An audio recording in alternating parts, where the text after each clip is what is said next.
battery and we're ready to go. Okay, where are you going with this? Gotta figure that out still. Okay. So I've got to figure out the elevation from where the septic is over there and where the camper is gonna go over here.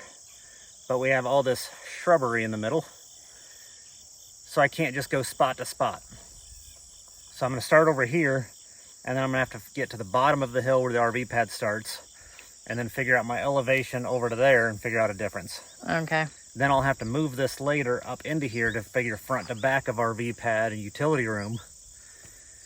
And then also from beginning to end of the septic area where the drain field's gonna be.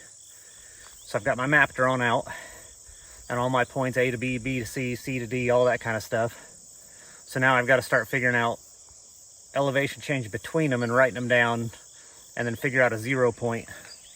So it's gonna be a little confusing, but I've got to start measuring to do that now. Okay.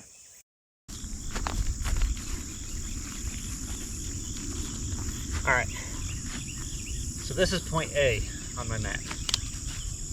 Okay. So everything should go from that out. The B's like my level. There's one on top of it. Yep. All right.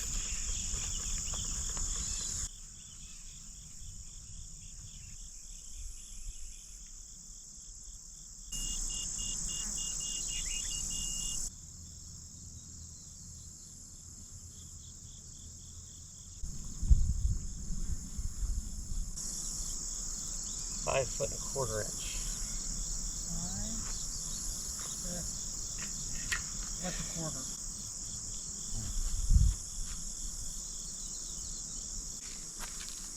All right, so we established point A over here. So that was 60 and a quarter.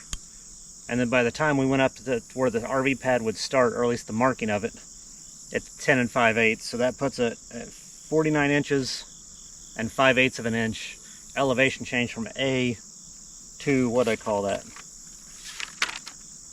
B. Makes sense. Oh no, that was D. Backwards. No, that's D. That was B, yeah. Because over here is a secondary potential spot, so that was RV spot number 2. So yeah, A to B. So now I also got to figure out front to back of that, and then also over to the septic area. There you go, dear.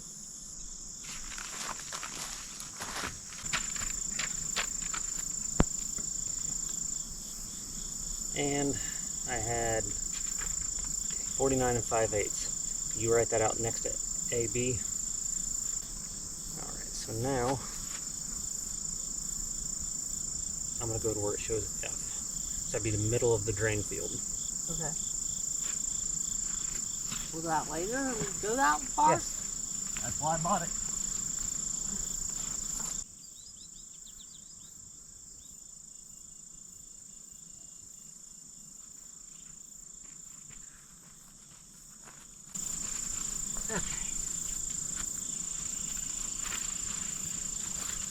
So, all right, so that's 2'8". This was 5 and a quarter. So,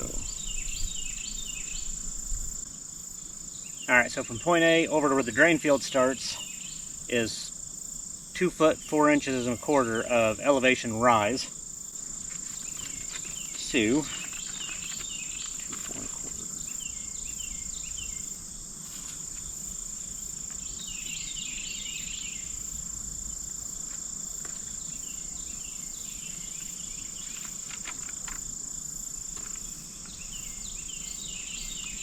So that would be 2 would be 24, 4, so 28 and a quarter.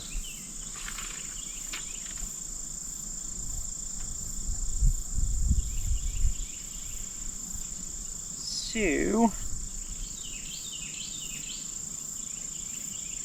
that means from the front of the RV pad to F,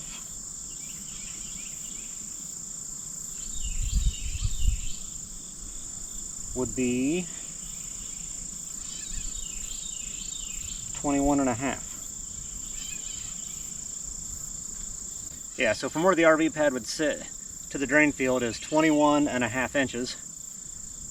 So of course now I got to figure out if I want to raise up that midpoint where the clean out for the black tank would be, or if I need to drop that down to get it more level to the front. But then I also got to figure out the distance from there to the drain field, and then figure out what my drop needs to be for a sewer line. So that at least figures that much out. And that would be all I need with the laser at point A. So now I've got to go back and move over to the individual sides and figure out across the 40-foot run of the RV pad how much elevation there is from the RV pad to where the utility room we want to be, and then over to the other septic or drain field, front to back, side to side, what all that is. So Confusing. it is. So time to move the laser. All right, so using these lasers, I'm new to it, so just teaching myself how to do this. Been watching other YouTube videos, but one thing I learned last time I was playing with it, like, your instinct is to go and just set it up here and then level your way out. But I can already tell just looking at it that where the utility room is going to go back there is already higher than the level. So I really need to take the level up to there, set it up at the high point, and then work my way down with the rod that has the extension on it. So I'm going to move this all the way up to the top and then work my way down.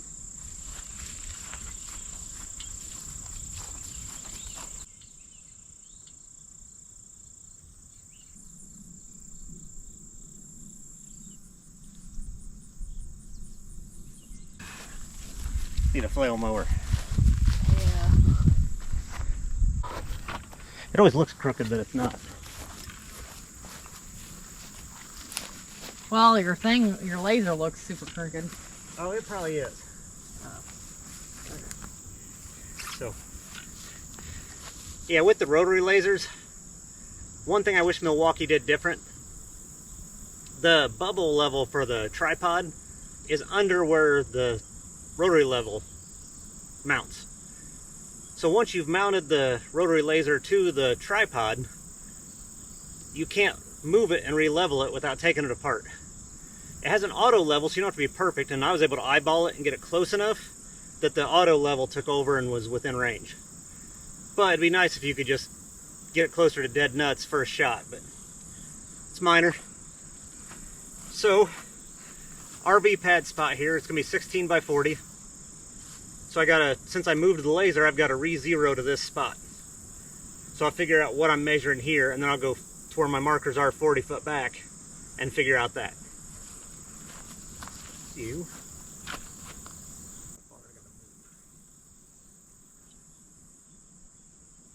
Maybe I'm going too fast. But this is where we're putting the Utility room. utility room. Yeah, I was gonna try not to have to move multiple times.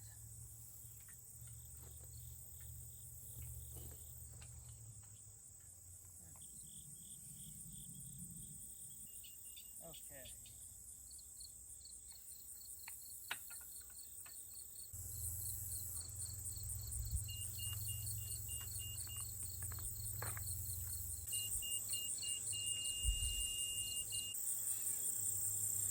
Seven foot and a quarter inch.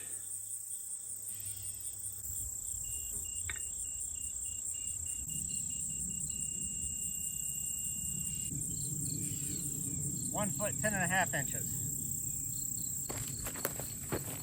All right, so paper. Whew, I'm dripping. Uh-huh.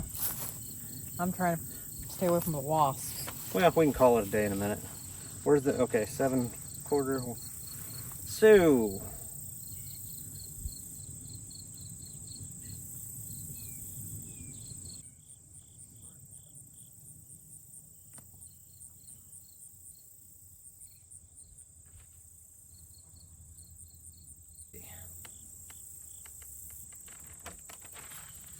here you go.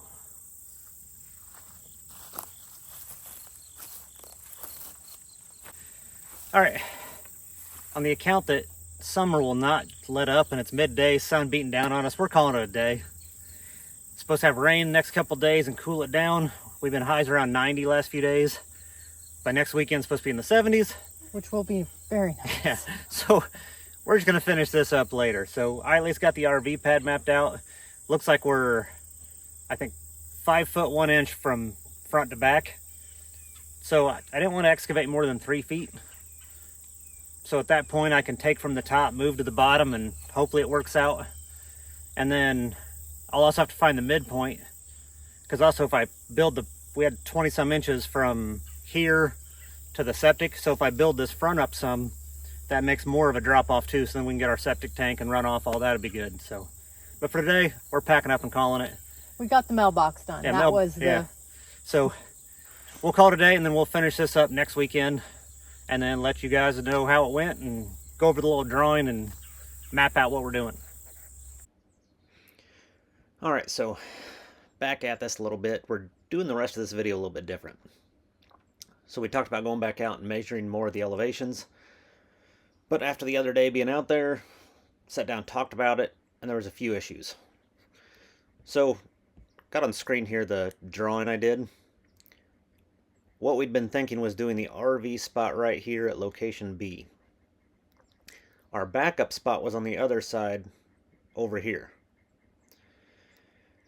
And then, of course, septic is going over here in this opening. We've already got the site inspection. That's all approved, so that part's kind of locked in.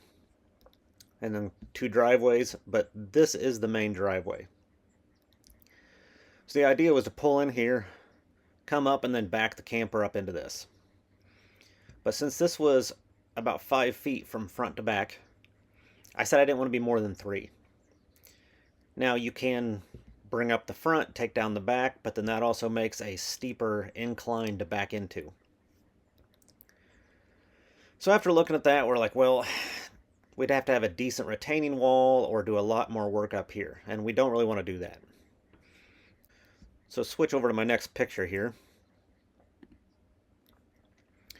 So this was idea number 2 after we talked about it.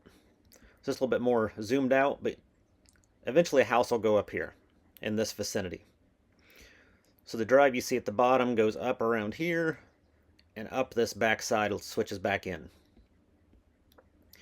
So we had the idea when we were standing there, since the slope runs top to bottom in this photo, instead of putting the camper over here, we're like, well, septic's here, we could put it horizontally here. So then you've just got to level a smaller distance this direction. Then you could just pull in here and then back in, or make it a pull through if there's enough room.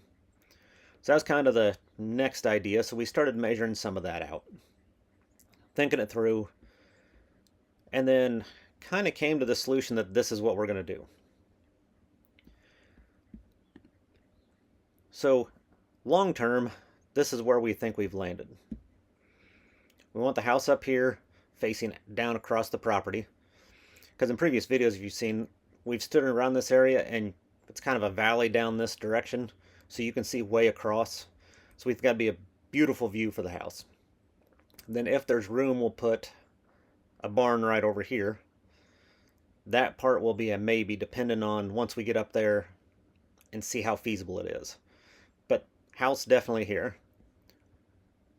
We're going to keep the little utility storage shed where it was, or where the idea was, and then do the RV port here.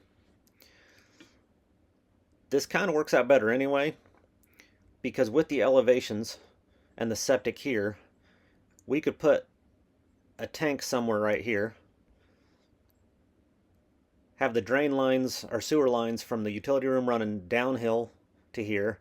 The clean out for the RV then runs downhill to the tank, and the tank would be then run downhill to the drain field and put it a little bit higher in the hill. So that gives a little bit more thicker topsoil layer. So from a septic perspective, this all pans out a little bit easier too. So then the question will be is whether we can have enough to pull out the other side, or if we have to back in. We're still kind of figuring some of that out. So switch to this next one here. So zoomed in, this is what we'd hope for. There's still some brush overgrown up in this area. So next week, that's one thing I'm going to start doing, Because right now we kind of have to arc the camper in and then swing it wide to get back in. So I'm trying to make this where this is more of a straight line up this drive. I'm going to cut some of this out so we can kind of smooth out that curve and make a little better approach into here. So once again, if we need to, we could get it to where we pull forward and back into this. But ideally, we could just pull in, disconnect the truck, drive the truck out and around. Then also, if we kind of want it lined up to where the front of the camper is on this side.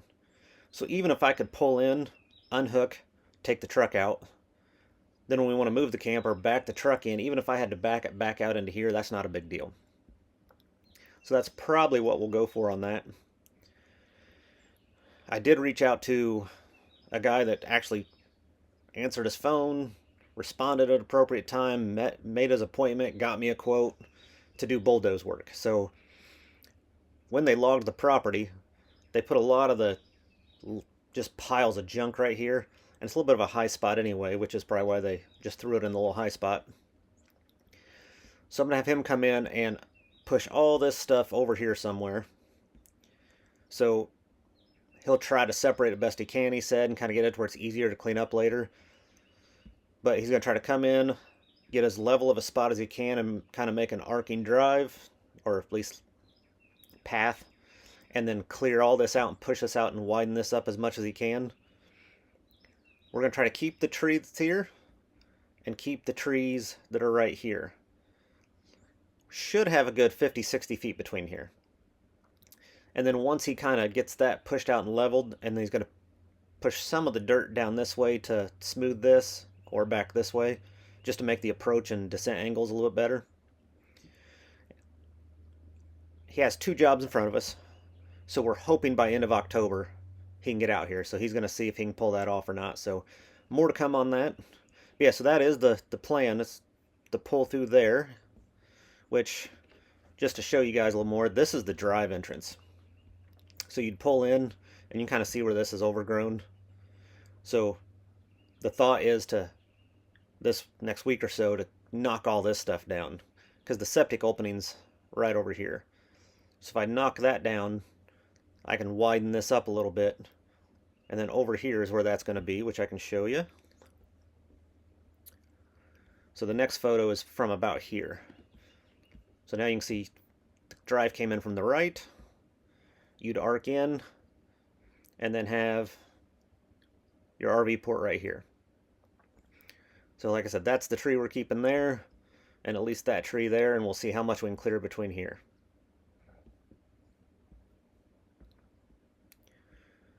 Then on the other side of that, that would put that carport about right here. And like I said, from about right here to about right here is about 5 foot of elevation change. So by cutting that down to a narrower spot, we'll probably be at 2-3 foot across where the camper would be. So much easier to level. And then with the dozer, he can also kind of do the front and back, kind of get the runoffs proper. And then we do still have to look at drainage. I'm going to have to divert some water on this side over, which it already naturally comes down this hill and comes out and to the right over here. So this side won't be as bad. The other, I'm going to have a little bit more. I'm going to have to put some drain pipe in and divert a little bit of water. But once we get this bulldozed, I can kind of work on that a little bit. But yeah, so drives over on the other side. You can kind of see I pulled the truck in this front. But yeah, we'd come in the other side, swing around into here, pull back out, and loop right back out, and then down and drives to the left here. Which in this photo you can also see we just got our post for our gates, so that'll be coming soon. But yeah, so that's kind of the rundown. Once again, back to that. So that should be our ultimate layout. Like I said, we will start, if we can get this bulldozed by end of October, we'll see. We're going to spend the next month right by the property, and then I'll see how much more I can kind of clean up here, get some of the debris sorted out, and then kind of start mapping out. I've got my orange markers, the little post put in the ground. I'll start marking where I want the clean out for the RV, where we need the sewer line for the utility room and start figuring out that line. That way come March, because we leave for the winter. We're going down to back to Georgia for the winter. But then we're going to try to get on the books for the septic guy. So 1st of March, as soon as we get back, we're in line to go ahead and get the septic put in. And then, speaking of that, that is one other advantage to this RV spot. If I put it running this direction, I would have had to run my clean out line under the concrete. So I would have had to run that and then get the concrete guy in. With this setup, they can put the sewer line here, down to here for the RV, run across into the septic before concrete's in. And then as soon as the septic's done, we could go ahead and put the RV here if we wanted and be staying on the property and have a clean out at least. And then as soon as I can get the concrete guys out there, depending on weather and all that for spring, then we can get the pad put in. And then as soon as that's done, then we can set our power next to it and build everything else around it, build the carport over the summer. All that should fall into place after that, but getting septic, getting the concrete down will be the priority for March, April. But yeah, so we'll let you guys know in October here how much we get done. And then over the winter, depending on weather and how schedules run, we might come up here for a 2-3 day weekend to just line some stuff up, even bring stuff from storage in Georgia to get all of our stuff here. And we still got to figure out when to get the shipping container out there. But I don't want to put the shipping container down until we're sure it's not going to be in the way of the bulldozer, of the entrance for the RV, and of the septic people. So we'll have to get all that stuff sorted first. But if I missed anything or if you have questions, make sure to put them down below. I'll try to answer them. I think I covered most of it here, though. We're hoping this maps out and works. And hopefully here in the next couple weeks, you'll have a video with that bulldozer out there pushing stuff around. So as always, appreciate you guys watching. Don't forget to like and subscribe, and we'll see you in the next one.